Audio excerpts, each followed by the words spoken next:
Yahoo at this point in time was really a web directory for Stanford.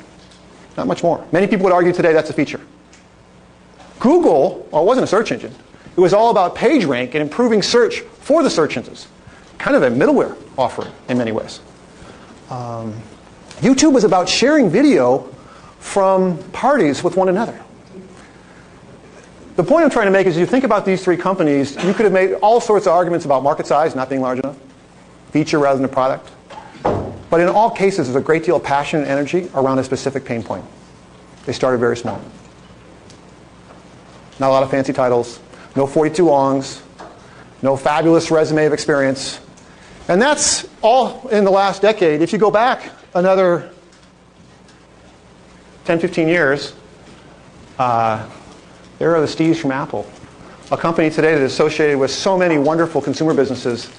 They were going after the hobby computer market at the point in time that Don Valentine invested. Very small market.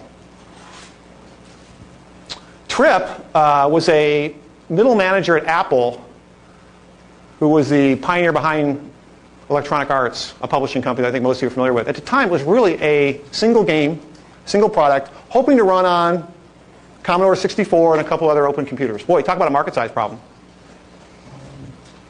And then Sandy and Len, they were here at Stanford in the IT department worried about connecting DEC, VAX, DECnet environments and SNA to not IP networks, but NSFnet.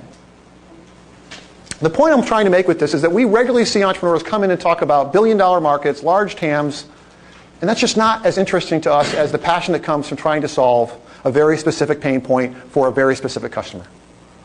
Focus, focus, focus.